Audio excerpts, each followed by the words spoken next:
Continuación sexiva, el tomo 38, anexo 9. ¿Le importaría repetir la respuesta? El tribunal tampoco la entendió. Sí.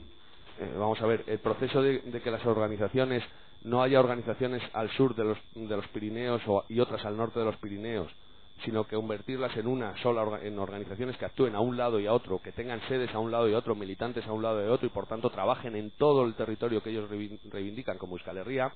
Ese es un objetivo que viene marcado desde 1995, que se ve en documentos de Ekin posteriores, por ejemplo el ciclo político 99-2000, es decir, que se va haciendo, se impulsa esa política, y que, bueno, pues en el caso de Gestoras pro Amnistía se concreta en 2001 con este proceso, que es el Elkarrekin Eraiki, que lleva a cabo el proceso de fusión de las organizaciones para constituir una sola.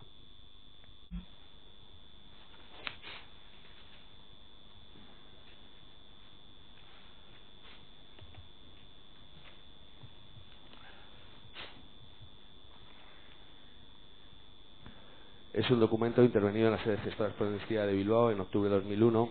Su título en castellano es Nuevo paso del movimiento pro Amnistía.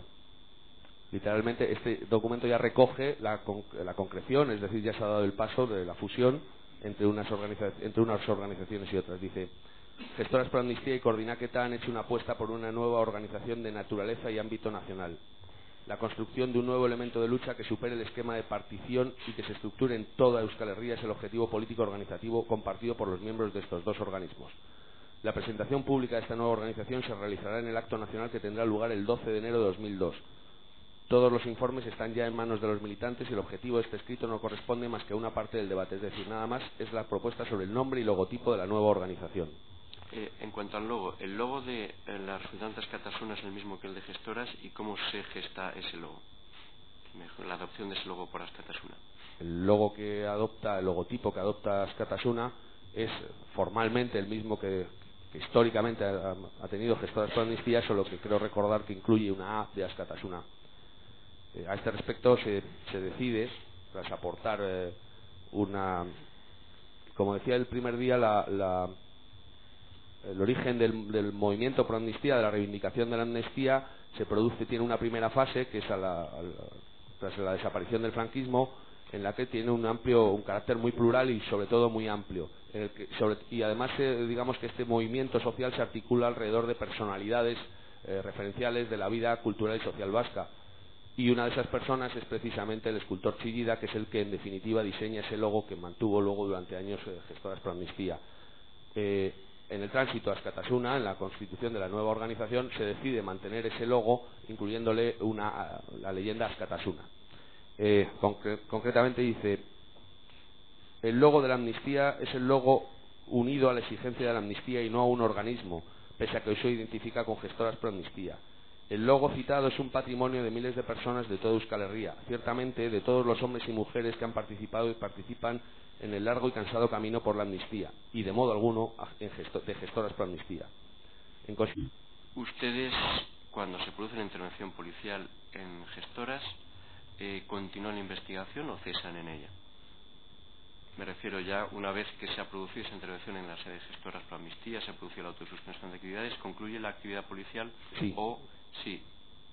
Lógicamente se da de baja, se solicita la baja de todas las observaciones telefónicas, no se practican vigilancias toda vez que las personas que habían aparecido a lo largo de la investigación habían sido detenidas o se había dado cuenta al instructor de de los elementos que aparecían.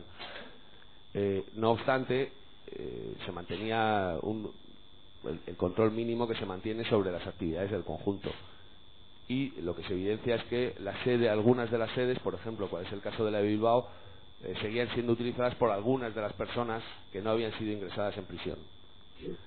Y se interviene en una lonja en la localidad de Amorebieta que venía siendo utilizada por esta organización y concretamente por el señor Retafrutos. ¿Por qué es trascendente este documento?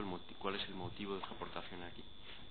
Pues porque es un documento que explica o que da cuenta de ese momento del tránsito, de lo que sucede en esa estructura, en esa organización, desde el momento en que se produce la actuación policial hasta y el desarrollo con que arranca Askatasuna.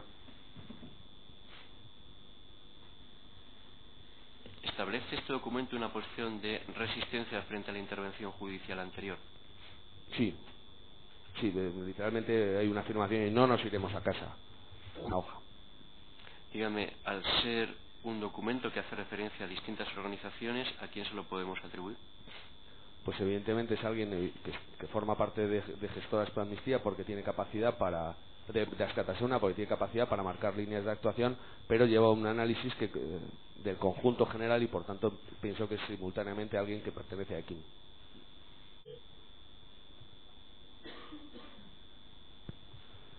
Sí, es un documento intervenido en el domicilio de Juaristi Arrieta en marzo de 2003. Es un documento en el que se fijaba una reunión a celebrar en San Sebastián el 30 de enero de ese año y en el que se iban a tratar o se debieron tratar una serie de puntos, y el documento tiene interés en la medida en que se ve que Askatasuna mantiene las mismas áreas de actividad que mantenía anteriormente Gestoras Pro Amnistía, porque los temas a tocar son las distintas áreas. Entonces toca derechos presos políticos vascos, toca solidaridad, toca libertades democráticas y toca huidos.